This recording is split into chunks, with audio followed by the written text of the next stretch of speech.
Super Review Show for this episode of Rebel Alliance, our only Star Wars show that only focuses on Star Wars. I have a special guest today named Andrew Schultz. Andrew, how you doing today? I'm doing good. And you my friend, are a sweaty Star Wars nerd too, right? Yeah, I would consider myself a Star Wars nerd. Welcome to Rebel Alliance. You've been gladly accepted into the Jedi Council. Vroom. All right, we have a plethora of things to talk about today, so let's get right into it. The Force Awakens has been rated PG-13. Do you like that move, or should have been PG like the original films? No, PG-13. I think that's a good call. Right. We have a new villain. It Right. looks like they're gonna blow up a planet. Yeah. So you can't keep that at PG rating. Yeah. Hey, we just blew up your planet. Psych. Exactly. Yeah. So PG-13, but I like that. I thought you were gonna say because it looks a little darker. Yeah, it does look darker. With Kylo Ren? Well, with Kylo Ren, who likes to go kill people with his lightsaber, apparently. Spoilers! No, I'm just kidding. Yeah, definitely. PG-13 totally fits. Awesome sauce. Yes. Next on our movie news topic of Star Wars is a little-known thing called a TV spot. Yes, I've seen most of the TV spots. Right. Which one are we going to refer to here? The minute-long one, the first one that was released. The one with Harrison Ford's Han Solo going like, you're going to need this. And it's a lightsaber. To Daisy Ridley's character, they got off the Millennium Falcon. They're like, See, the ones that I've seen, I've seen this new. I saw one this morning. Right. Right. It was about a minute long. This one seems more of like focused around Finn. oh yeah, Finn. And it says it was them running toward. It was Finn and Rey. They were on Jakku, the new planet, and they were running toward I guess their getaway vehicle while TIE fighters being swarmed down from above, and they were shooting at them, and then the ship blows up, and they're like, "Oh no, what are we gonna do now?" and all that stuff. And then there was also a really cool scene of I think it was on Yavin. Oh really? The temple on Yavin being attacked. Oh yeah. The scene you're talking about, like the trees and stuff. Oh my god. Yeah, you're right. That looks killer. And then I saw one scene. It was like Han was asking Finn, like, "Oh, you ready for this?" And Finn was like, "Nope." I forgot about that. You're right. Yeah. That TV spot looks great. I have yet to see the other TV spots. I gotta check that out. But yeah, these other TV spots actually look pretty good. Yes. So I definitely have to check all of them out to be sure. And I like that they're teasing new footage bit by bit. Yeah. I mean, with the big trailers, they're gonna have to tease a lot of footage. But like usually, sometimes you're like, "Oh, have we seen this footage before?" Wait, what's that? "Oh, have we seen that footage before?" Like. You're like, seen it, missed, seen it. No, oh my god, seen it. Yeah, just like that. What are you talking about? Seen it? Thrawn. Anyways, that's the point. Thrawn is not in the movie, folks. I'm just kidding. He was in the expanded universe before, now he's no longer canon. Now, I want to get your thoughts on this. Star Wars tickets alone have made $50 million. That's a lot of money. That's a lot of money for tickets. Like just for tickets? No, are we including merchandise here as well? No, this is just tickets. This is what the article apparently says, that ticket sales have reached $50 million. Okay, now there's either two possible solutions here. Yes. One, people want to see Star Wars. Two, inflation. I think there's only one possible reason here. It's the Star Wars is coming out. I think that's the only reason. Yeah. But yeah, inflation. What was it? $10 a ticket? 12 now. Oh, that's true. At one that because the Alvia is $12. Oh, that's right. No, I got my tickets for. I got the 3D showing, so it's a little bit more expensive. Yeah, of so course. It's like $3 or $4 more. I wish I got an IMAX instead. I'm like, screw 3D, get IMAX. Yeah. Because parts of the Force Awakens were shot in IMAX. No, wasn't the Force Awakens shot on film? Yeah, they wanted to shoot on the original footage that George Lucas and the previous two directors shot on for Star Wars, Empire Strikes Back, and Return of the Jedi. That I like. That like going back to the classics. Of course. In like they have CGI in it, of course. It's not a movie, but they have practical effects. That is my favorite part. Baba Joe and BB-8. There you go. So yes, that'll wrap up the movie section of everything. Now let's get to a section that I like to call canon. And no, you may be thinking like, no, not that kind of canon. Canon meaning what the hell is going on with Star Wars books, Star Wars video games, Star Wars cartoons, comic books, except children's books, not novelty items like forks, whatever. books like this. Oh, no. Is that Star Wars Lost Stars, which we're about to talk about? Yeah. Why don't you tell the audience why Star Wars Lost Stars is awesome? Alright, so the timeline in this book, it takes place 8 years after Star Wars Episode 3. And it goes until 1 year after Episode 6. Yes. So that is a long time span. But very interestingly, the character's point of view is on the Imperial side. Really? The book starts off, in the prologue, it starts off with the main characters, Thane Kyrell and Sienna Ree, on the planet Jellicon. Really? And it's the day that the Empire is coming. They're claiming this planet theirs now. And they're like, wow, it's an amazing sight to see and all that stuff. They're like, and they love to fly. They like ships and everything, like spaceships. And they managed somehow to get behind security as little kids and try to get up to one of the shuttles. And then, like, something happens to kids. A group of kids runs away from them, and so it's just Sienna and Thane now. And then Grand Moff Tarkin comes up to them and asks what they're doing here. And they're like, we want to see the shuttle. We are, they're loyal to the Empire, and like they have really high aspects of honor. And Grand Moff Tarkin shows them the shuttle, and that really what gets them into like we want to walk for the Empire, we want to fly for the Emperor, and all that stuff.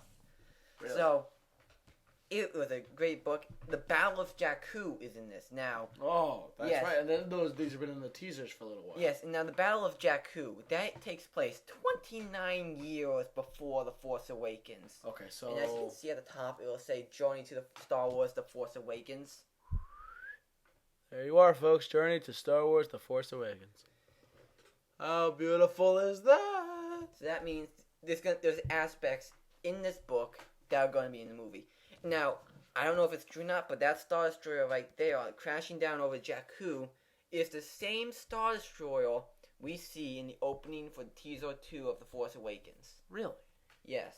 I'm believing that's what it is, but it looks super cool. See, I'm not a book guy, but I'm a Star Wars book guy.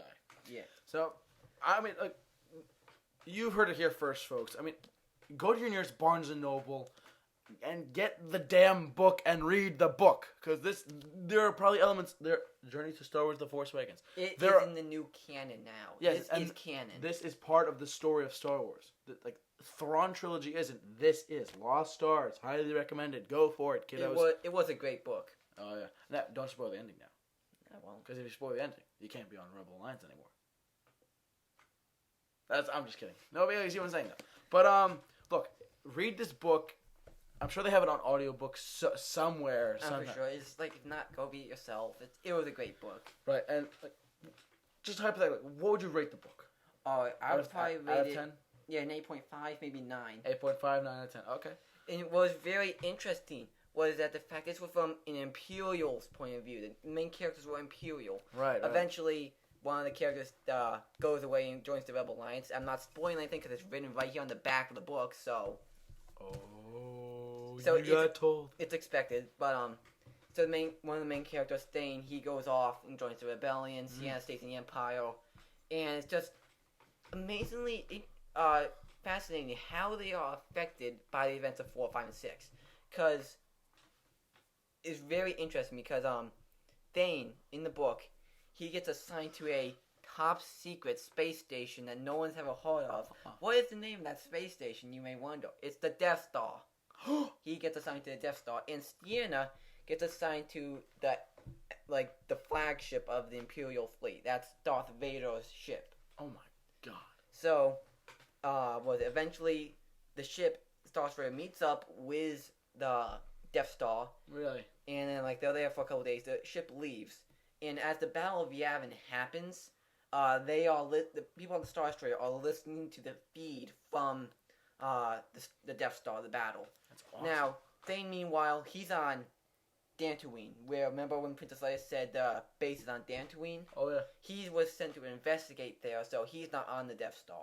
Oh. So, but then, it was really interesting how the battle happens, because Sienna, she's a intelligence officer. She receives information, all that stuff. She has to deal with that. And as the Battle of Yavin's happening, she's like, "Oh, what's this? We got stars, X-wings flying in, all right?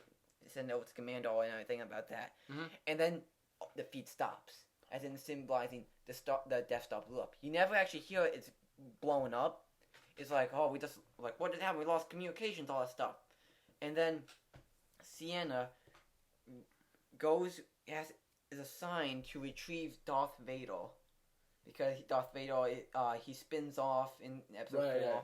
And she has to like, oh, you have a mission to go and get Darth Vader, do as he says, and that's it, alright? So, and when she exits out of hyperspace, she just sees the destruction that happened. And that's where she starts to hate the rebellion. Now, Thane is like, alright, he's shocked by this, okay? Now, they were also shocked by the destruction of Alderaan. Right. But what was very interesting, when he got back, he was assigned to a spice colony. And he sees the slavery that's happening there. He's just like, I'm done. Right. I'm out of here. I'm not going to join the rebels. I'm just done, alright? Right. And then eventually he meets up with Wedge and Tilly's, and then he joins the rebels.